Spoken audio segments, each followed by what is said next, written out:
Oya okufa pona mobali etalié. Oya kowanga na mama na ye. Dikola mobali etalié. Oyo akozala ke ce mec a sengi eloko ndeko na sengi ya so privilégié ce mec qui to bokilo etalié. Mibali balinga abiso te ba sepelaka na biso. L'amour vrai est resté dans la Bible.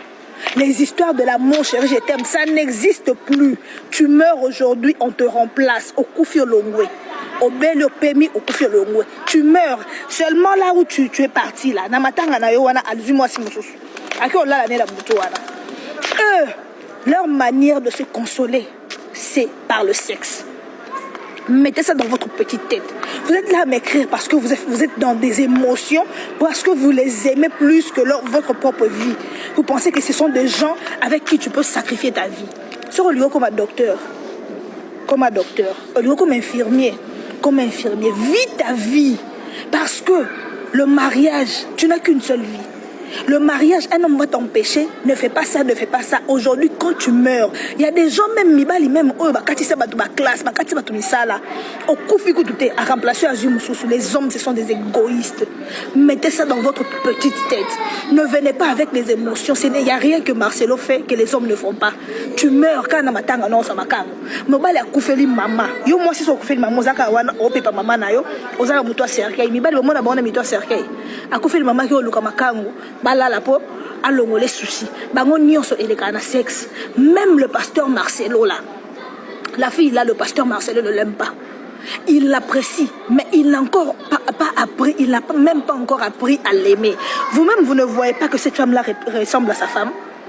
Si c'était moi, à la place de la femme, elle n'y a pas balangade. Pour azobala yo tezo lukane remplaçante ya maman blanche. Okokana na mwasi na ye, ozalo ko mwasi na ye, azoluka figure maternelle pour la bana na ye. Et azoluka moyen ko satisfaire libido na ye. Il y a tout dans ça sauf de l'amour.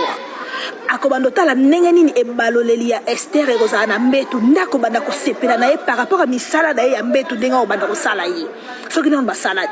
Mais l'amour au vrai sens du mot na siko l'amour ezana noté azoluka la ndebala na ye remplaçant. Bino mtu bokata ba rêve na bino pour mibali. Bino bofinga ka ba maman na bino bandeko na bino pour mibali. Bomoni comportement mibali. Toi qui me regarde, tu as encore 17 ans. Quelqu'un y a un gars qui a Lisa, tika réseaux sociaux na bala yo bembe na yo. Je les insulte. Lisa, tika Facebook o lingyo za na ngai ba tshako na miniature ba finga ka yo. Oui, je ne veux rien arrêter. Pour na mobali mobo na kata réseaux sociaux na kata boye pour na kende ko bala na lambela ko fufu okufa na ça blanc ndengwana te. Vous voyez, vous les femmes au foyer là oboya ko finga biso ba célibataire tongo midi poko bino mbolata alliance na misape makolo bon mona bizela mibali. Pasteur Marcelo azaye mo côté hein. Bazebele, même les makoso au bozo kumisa wana ce sont pas des modèles hein. Ils se promènent de caleçon en caleçon, de soutien en soutien. Les filles qu'on a publiées dernièrement, c'était dans l'église de Moïse Mbie, non? Quand il y a Mike qui a beau comporte péniel Marbabimisa, ce sont des hommes comme tout autre homme. Et on se surtout fallu ne pas faire l'équipe on a bien. Mettez ça dans votre tête. Oh yo, ako tika ako rêver, ako kata ba rêve ya vina ye pour na mobali est allié. Continuez à les adorer, continuez à les aimer. Kata rêve na opona ye jamais mukolomoto kata rêve na yo pekisi musala oyatiki. Il va continuer à faire ce qu'il aime faire. Kata ba rêve na opona mobali. Bongo lobby des gens qui nous remplaçant après 3 mois, remplaçant après 6 mois. Peut-être même que tu n'es pas encore parti, tu es encore là. Tu as arrêté tout, tu as arrêté les études, tu as arrêté ton commerce. On te fout dehors. On vient remplacer une autre. Oh, bazaro pekisa makamoyo, oh, bazaro pekisa yo. Ya osala ngombi batiki ya van. Continue à rêver. Ton ça, bino boka c'est dans le théâtre. Dans le théâtre si la bisa le théâtre. Dans la SBT, ton ça na vie na biso tozo mené. Dans ba pekisi yo likam. On va continuer comme ça pour s'embellir mobile pour que ça soit que yonde ou la alliance. Souka nango yango bozo mona. Maman blanche akei. Au kufio longwe. À longwe. Mais sur quel droit bozo c'est la Marcelo calcule que le coup la moi si na kufio sali inane balingana ki na ena tonini pour ba comme la niveau ko bala na tonini. C'est qui vous donne ce droit là d'entrer dans la vie privée de quelqu'un pour nous faire les calculs? Il y a tant de lingana qui n'a moi si oh yazo balati lelo. Qui vous donne ce droit là de juger quelqu'un? Est-ce que vous savez que c'est la vie privée de quelqu'un?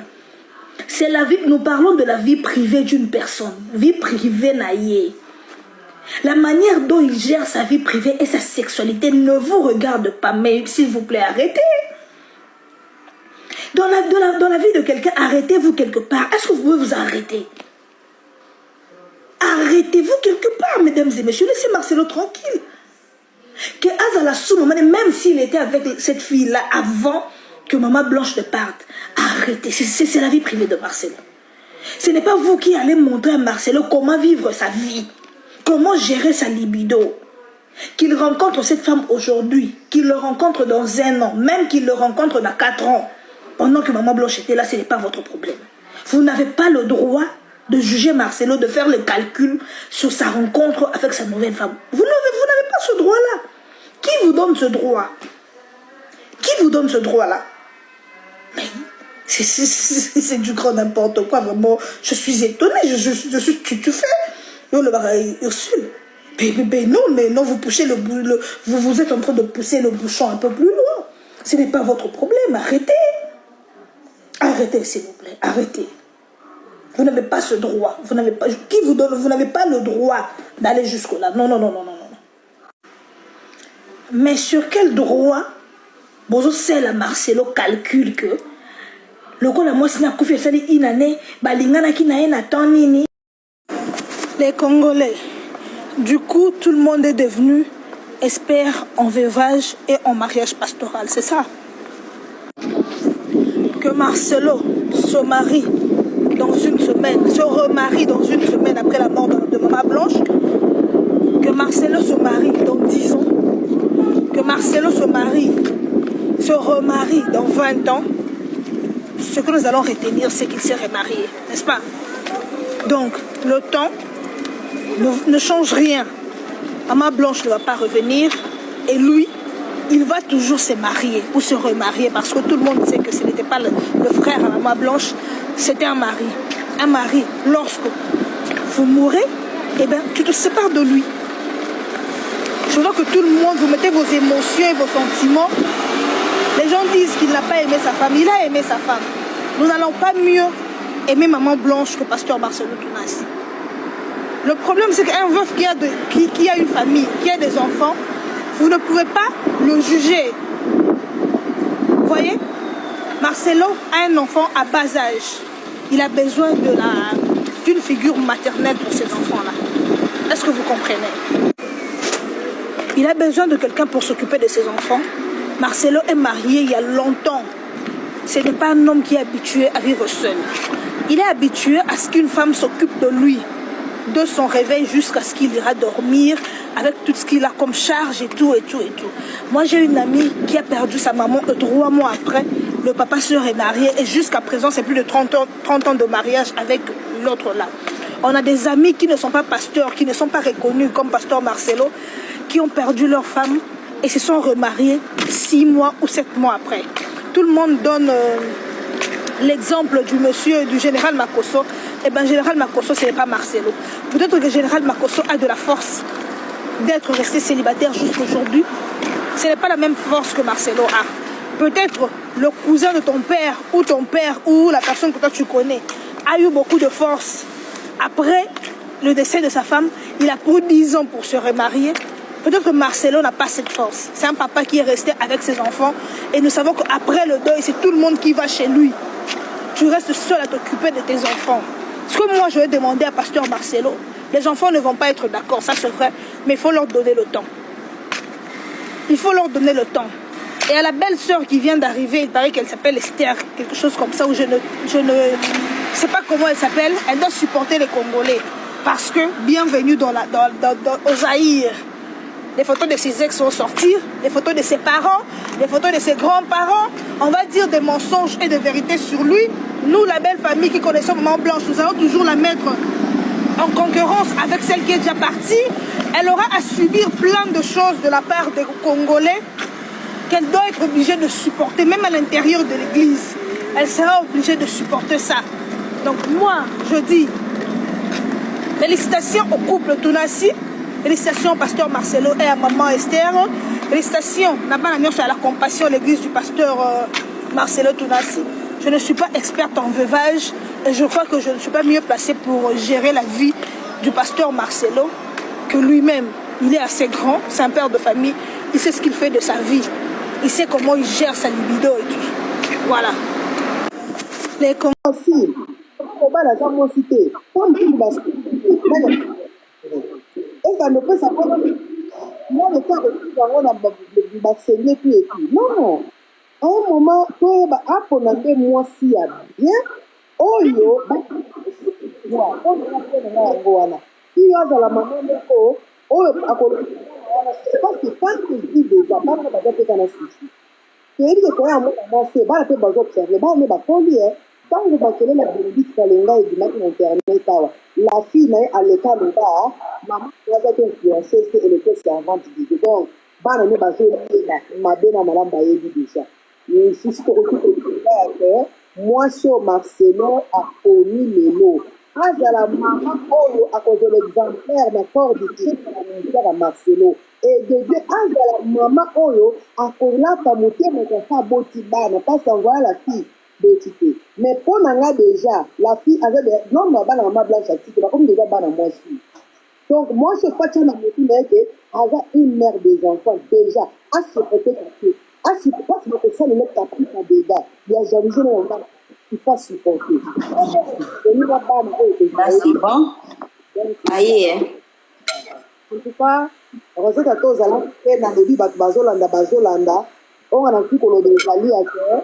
Botika ba condamnation à Bali pourquoi Bali pour un robalo de robo que nous avons dans ya nenda botika ba condamnation mama azoloba bozoba na ekoki kasi bino bo mata peti bo mata bo pesa opinion na bino mama azoloba ça va tout le ça ba demande na zaki te bozoloba na ekoki na nini ya azoloba toke malembe tout sur la scoop pour récupérer ce que comme tout na na loba.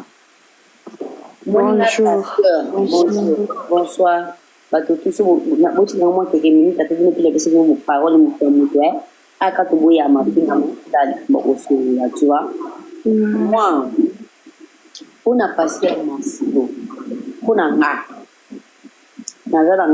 d'accord de la voilà. Pourquoi j'ai dit ça?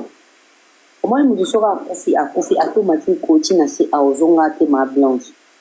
Moto ozo sepema ebika nzambe ngo batuso ba nzamba za to so ba kwa na nzamba beta mande bordir te beta nga bordir te na boti bordir te bi batuso ba kwa te za te kona parce que la yinga na ya ko beta ninga bordir te ngana to za yana lek to suba kana ki yana lek mete bla ko salobi moto azana choix na azana moto nazo sekisana voilà merci mais za te ki na beti o bordir ngaso uza ukwaki naona nzambe te za shona ngana kokota na shona non ngana kwa nzambe te parce que boyebaka origine ya kombo wana te elakisaka nini bino ba congolais c'est ça le problème mais en français on dit Dieu tu vois mais na Dieu wana po yebite soki elakisi nini Jésus Christ yoka bon tout ça ça fait débat on a été mettre la tanga na lobana kitana nga pardon oh comme on dit papa na mo pesi pema nani Ngambi.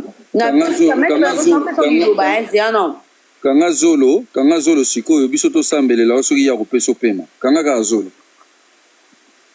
Obi? Kanga kaka zolo naona munoko na yo biso to sambelela yo soki ya kopesa yo pema. Nani apesa nga pema? Kasi yo bi oza na papa monga pesa ko pema. To kango kaka zolo awa. Sambe. Kanga na lobaka sina kita. Vas-y, parce que la caméra. Je Marthe quitta sur la rose. Yako kiti sangai kasi. O kita te biso ko sola. Yako kiti sangai. Mete blako singa ko sona likolo likoni na sala ate. Bato bazana ba téléphone na bango. Oui, ngana za ma vrendo ki. Boye ba ngote.